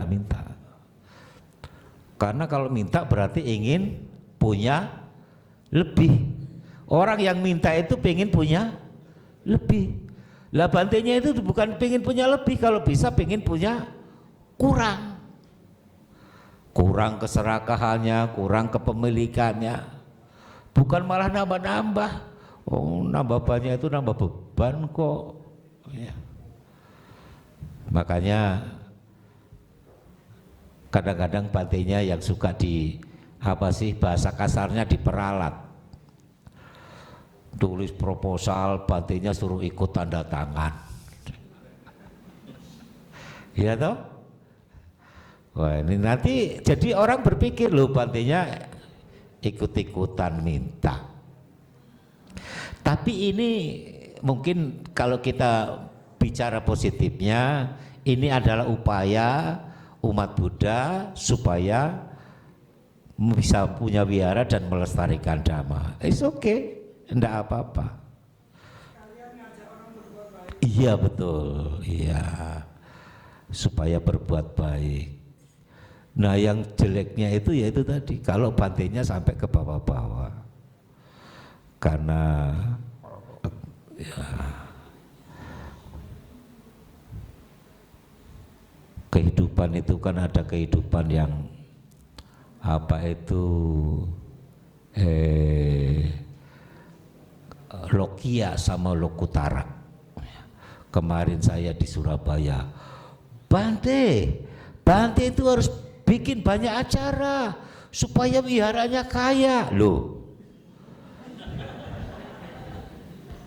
Bantenya suruh kaya. Memang dikira kaya itu bahagia. Bu, kaya bahagia enggak, Bu? Kaya bahagia enggak? Belum tentu.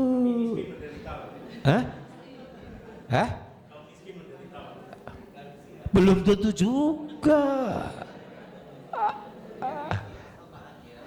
Yang bilang menderita kan orang lain.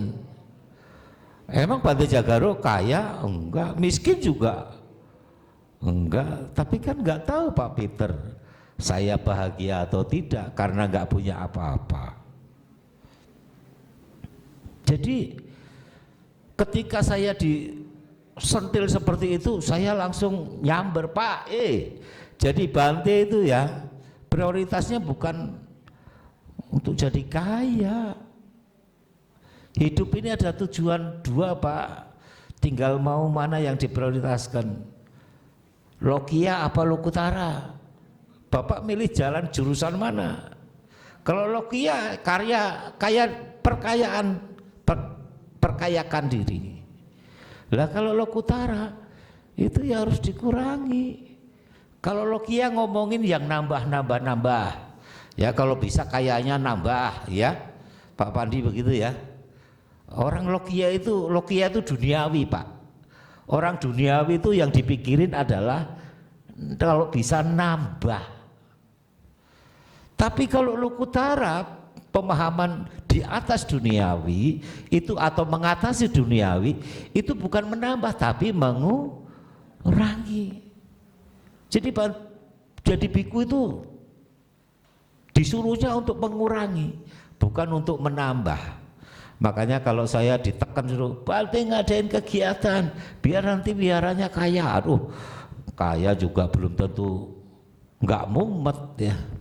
Saya perhatikan banyak orang kaya yang pada mumet ya. Itu. Nah tadi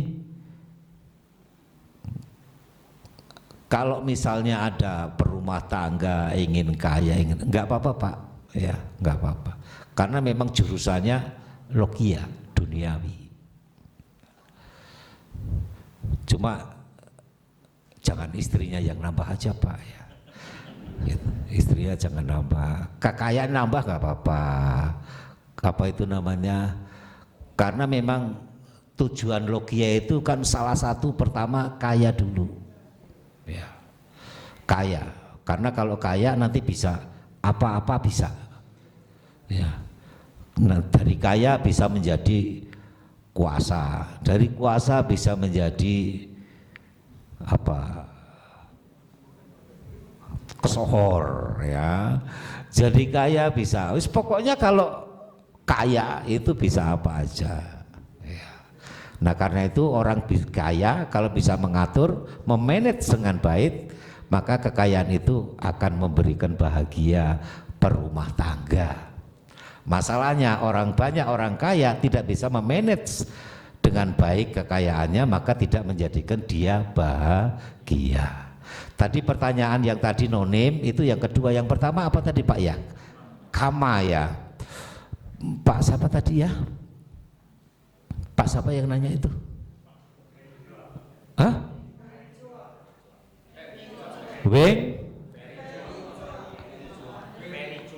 Weni. Ferry, Ferry Chua, ya selamat Pak, ya. Selamat mengikuti. Kita hidup ini dari akumulasi kama Pak Ferry, dari timbunan-timbunan kama yang lampau, ya. Maka menjadikan kita seperti sekarang ini. Jadi kalau Pak Ferry tadi nanya Bante karma saya seperti apa, maka lihatlah ke cermin. Itu karmaku ya. Jadikan semua kejadian-kejadian itu yang dialami oleh diri sendiri itu jadikanlah cermin. Bapak Ibu kalau ingin tahu aku siapa dulu, aku seperti apa dulu, lihatlah perilaku-perilaku itu sebagai cermin. Berarti aku dulu itu memang seperti itu. Ya. Kalau bapak-bapak sabar, oh berarti saya memang kamanya orang sabar. Ada orang yang nggak sabar, yaitu karmanya Pak Ferry. Ya, Pak Ferry seperti apa sekarang? Ya, itu adalah karma sendiri. Kalau ada apa-apa, ya karmanya sendiri. Ya jangan pinjam-pinjam karma tetangga, bawa-bawa karma tetangga.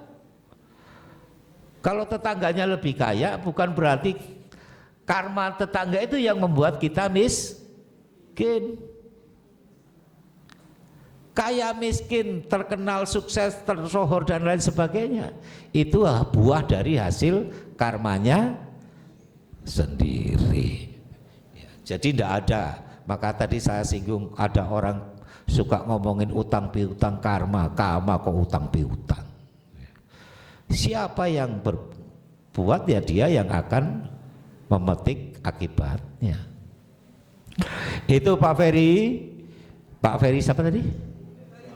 Ferry Chua, ya. Kita hidup ini dari tumpukan karma-karma masa lampau, Pak.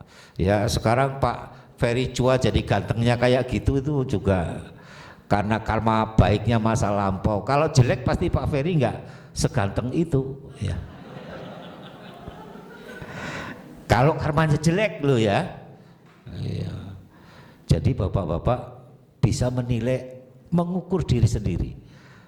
Aku seperti ini, itu pasti karena karmaku sendiri. Semua fenomena, semua kejadian, semua yang dialami itu tidak lepas dari karma diri masing-masing.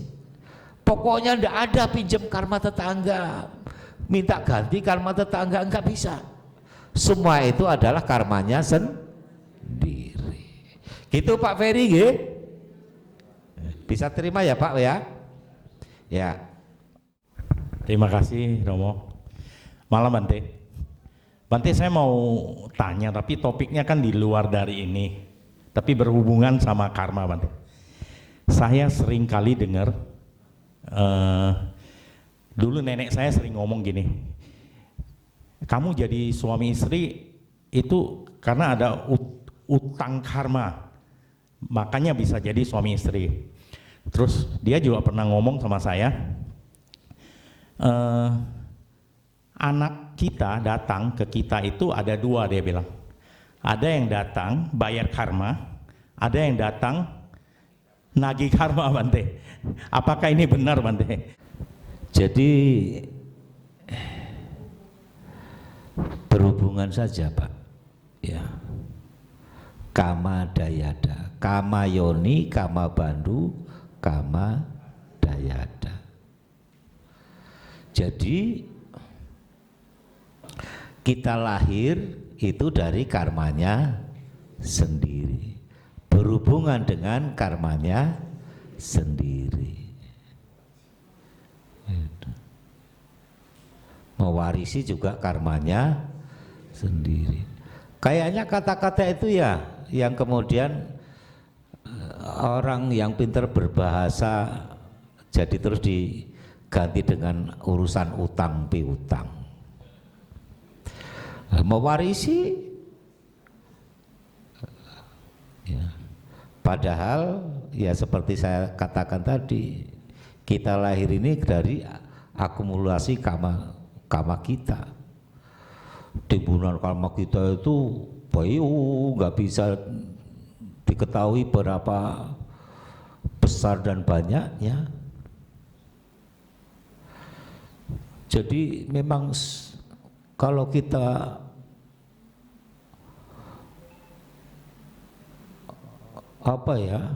memutuskan ya Sangat sulit sekali. Tapi Sang Buddha cuma menunjukkan kita bahwa kita itu terlahir berhubungan dengan karma kita sendiri. Sang Buddha begitu mencapai Buddha, mencapai pencerahan, yang dilihat pertama itu yaitu bukan utang piutang, Pak Bu, bukan utang piutang. Lu pernah jalan sama saya gini? Enggak.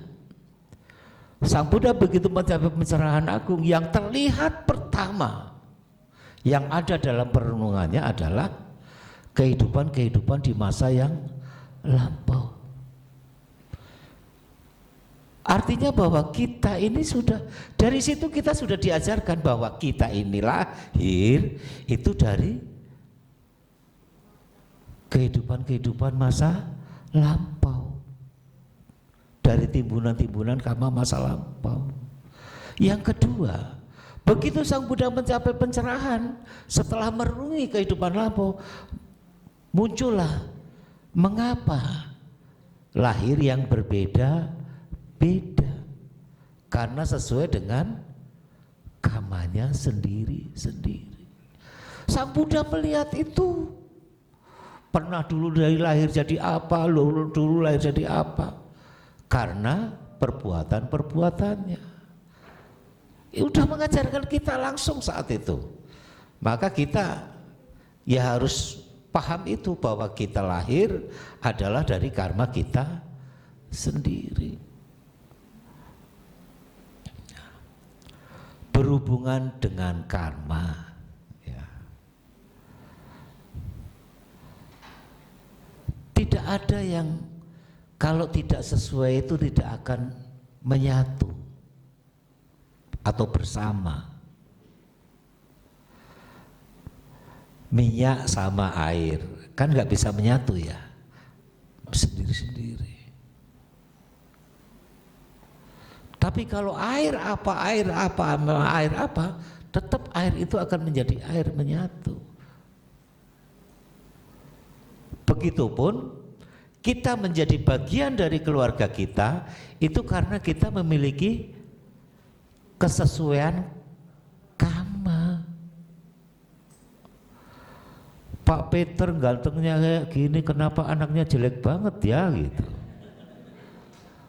Apa sesuai Bante? Bante bilang sesuai. Lah kok anak saya nggak seganteng saya gitu. Ganteng nggak sih Pak Peter? Pak Peter ganteng nggak? Lanang laki ya ganteng.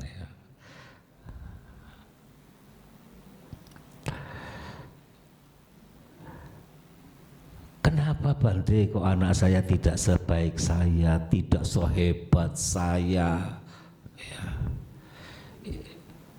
Bapak Ibu Saudara, banyak orang mempertanyakan itu, bilangnya sampai ada istilah baru lagi, buah jatuh tidak jauh dari pohonnya. Ya kalau nggak dibawa kampret ya, kalau dibawa kampret kan jatuhnya ke tempat lain ya.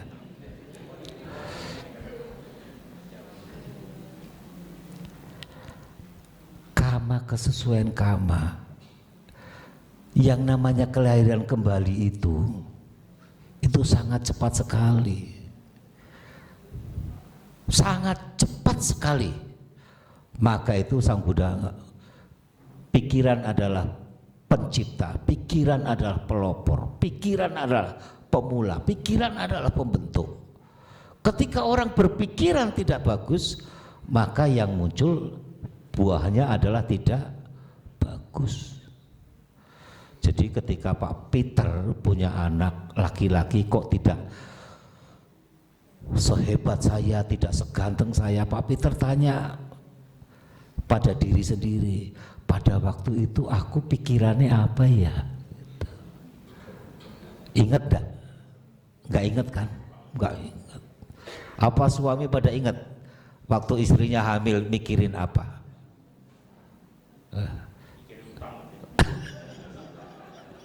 Ibu-ibu, apa ingat waktu hamil mikirnya apa? Enggak kan? Tapi kita tidak pernah tahu kapan itu yang namanya kesadaran muncul pada yang kemudian menjadi janin. Dia muncul menjadi bagian dari keluarga itu karena kesesuaian kamanya. Ini wadah kelip, ini ada makhluk ceritanya gitu ya.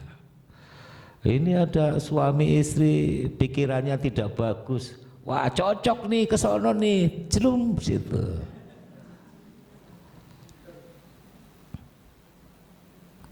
Maka kalau dia bagus, pas pikirannya bagus, maka yang masuk adalah yang bagus. Banyak ibu-ibu yang jelek-jelek, bodoh-bodoh, anaknya pinter. Kenapa? Karena pikiran pada waktu itu positif, baik. Apalagi kalau ibu-ibunya itu rajin baca koran ya. Itu anaknya pasti pinter, rajin baca. Nah yang sulit yang ibu-ibu sekarang nih ya. Lihatnya HP melulu, medsos ya, WA. Saya khawatir nanti anaknya itu apa jadi teknisi atau loh. Di pewayangan saja, di pewayangan kan ada anak dewa kok, ada yang jelek, ada yang bagus ya. Ya jadi ada kesesuaian Pak Peter ya, tidak ada istilah. Pokoknya saya sih udah tegas saja lah, tidak ada utang-utangan. Utang-utang, kapan saya utang sama lo ya? Mesti saya yang harus bayarin. Enggak, itu tergantung dari pikiran Pak Peter. Makanya Sang Buddha mengangkat pertama dalam Dhammapada itu apa? Mano Pubbanggama Dhamma, Mano Seta Manomaya, Mano Manasace Pasanena ya, jadi pikiran yang utama. Maka itu Pak Peter pertanyaannya bagus ya, artinya mengajak kita semua selalu berpikir yang baik-baik ya. Itu ibu-ibu diajak supaya rajin membaca gitu ya Pak Peter ya. Tapi sekarang yang pada nggak mau baca, sudah bukunya nggak kepake ya. Yang dibaca cuma HP. Dulu kitab suci adalah kertas, buku, sekarang kitab sucinya pakai HP ya. Nggak tahu nanti 10 tahun akan datang pakai apa. Jadi begitu Pak Peter ya. Oh, baik. Terima kasih. Diutamakan pada pikiran Bapak Ibu ya, kuncinya itu saja ya. Baik, saya simpulkan pekan penghayatan pada malam hari ini adalah untuk mencapai hidup damai dan bahagia yang harus kita miliki, yang pertama adalah menerima apa adanya. Itu yang pertama yang sudah dijelaskan oleh Bante. Yang kedua, kita harus bisa memperhatikan diri kita sendiri. Jangan sampai lupa memperhatikan orang lain, lupa dirinya sendiri. 3, kita harus bisa mengendalikan indria kita dengan baik. Yang keempat adalah kita harus bisa memahami tentang ketulusan dan keikhlasan. Sedangkan yang terakhir adalah kita harus bisa mengendalikan emosi dimanapun kita berada, sehingga kita bisa menerima kenyataan dan kita bisa mengurangi kemelekatan duniawi. Tapi kita harus bisa menambah ya, tadi kan mengurangi dan menambah lokia dan lokutara. Demikian yang bisa saya sampaikan. Saya ucapkan terima kasih kepada Yang Mulia Bante Jagaro